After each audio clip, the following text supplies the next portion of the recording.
నమస్కారం, నేను మీ ప్రసాద్ అల్లమరాజు. మన పిఎస్ఆర్ యాపిల్ టీవీ ఛానల్కు స్వాగతం. ఈరోజు వార్తల ముఖ్యాంశాలు మీకోసం. హాయ్ షబ్బా మాయమతబా ఆడి తప్పా గాలి గలభా అబ్బో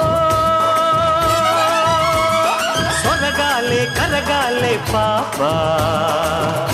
సినిమా ఇండస్ట్రీలో మరో జంట విడాకులు తీసుకుంది. ప్రముఖ మ్యూజిక్ డైరెక్టర్, ఆస్కర్ అవార్డు గ్రహీత ఏఆర్ రెహమాన్ దంపతులు విడాకులు తీసుకుంటున్నట్లు వారి లాయర్ అధికారికంగా ప్రకటించారు. వారి బంధం చాలా కాలంగా ఒడిదుడుకులతో సాగుతోంది. 29 ఏళ్ల వివాహ బంధం నుంచి తప్పుకోవాలన్న కఠిన నిర్ణయాన్ని రెహమాన్ భార్య సైరా బాను తీసుకున్నారు. తమ మధ్య ఏర్పడిన అగాధం ఇక పోదని ఇద్దరూ భావిస్తున్నారు. ఈ కష్టకాలంలో తన ప్రైవసీకి గౌరవించాలని ప్రజల్ని భారు కోరుతున్నారని ఓ ప్రకటనలో తెలిపారు. కాగా రెహమాన్ దంపతులకు 3 పిల్లలు ఉన్నారు. తెలుగులో ప్రస్తుతం global star Ram Charan, Buchibabu, Sana combination లో వస్తోన్న చిత్రానికి ఏఆర్ రెహమాన్ సంగీతం అందిస్తున్నారు. చుప్